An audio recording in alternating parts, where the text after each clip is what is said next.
My name is Benson Muli from Maasai Mara.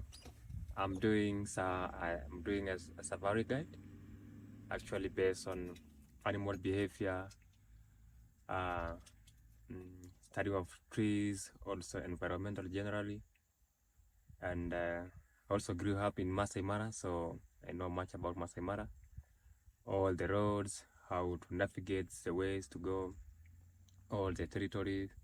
So well, I grew up here and I'm happy to be a guide. Initially, my brother started to be a guide, my bigger brother, and I like the way he was doing conservation, protect the conservation and make sure the environment is well clean and pick everything that is around. And I just admire because I was like to do like what he does, and also I get impressed by his concern of the nature and also the environmental cleaning. So that is when I get inspired to be a guide.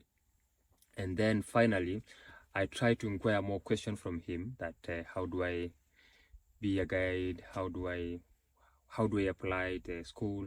And then he give me all the ways. And then there is a school from a local community called Koyaki Guiding School. And I did like an application and I was shortlisted and I get a call to go and sit for first exams. That was oral interview.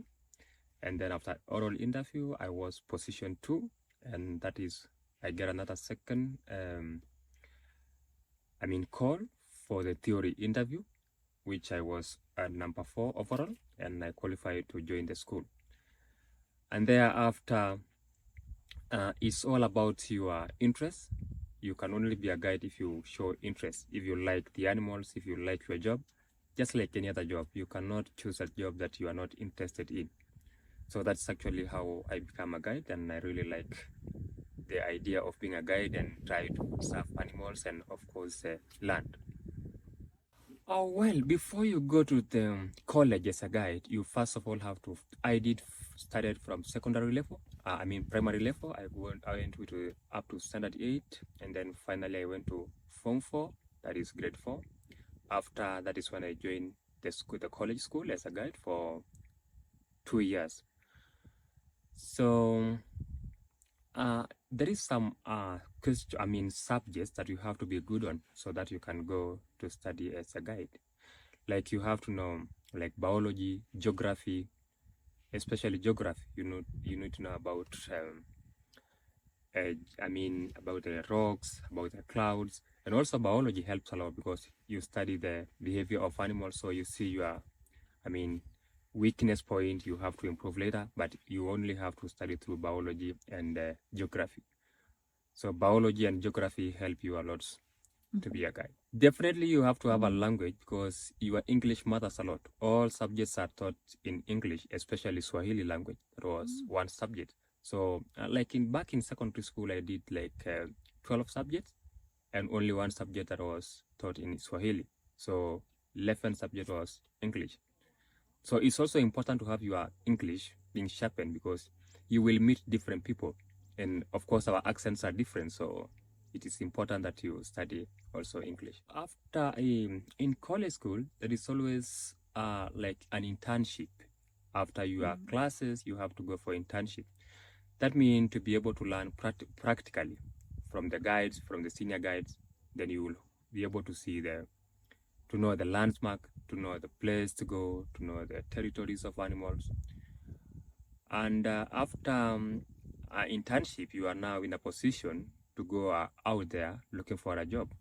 So internship earns you a lot of marks because people, the owners of camp, will see your behavior, will also see your concern with the guests, your interaction with the guests, and also your, attitude toward your work. So after classwork, you have to do an internship for 3 times. I did like 1 and 2, 3 months, and then thereafter another 3 months. So I go internship for 2 times. So you don't get paid when you are doing internship because it is part of your studies. So the school organized for you an internship. They lobby for internship in camps. So you don't paid for internship. It's like someone is offering to you an internship. So it's a process of learning. Yeah. When you are in a camp, the camp will provide you everything. A house, a tent, I mean, and also they give you food. Yeah, and maybe some sanitizer, maybe you want a soap. Yeah. Yeah, as a guide, we have some, we always have like zones. Animals has to have a bit, comfort zone that they feel so much comfortable, and also have critical zone. That zone is like when you get more closer to the animal will show some sign of an alarm. And then when you keep going more closer, we also have an attack zone, and the animal will now attack you because you are so much close, and an animal will not be comfortable. So we have like, as a guide, you always have to maintain rules and regulation in the reserve or wherever place you work, because we have some people who may want to get so much close, but the clients will try to force them to get very close to the animal, which is not advisable.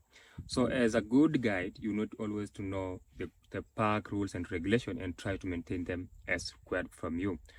Also try to maintain the distance of animals. Also, it's advisable if you see there is a lot of crowded sites, try to get your sites, because some people do not take some other animals are important animals.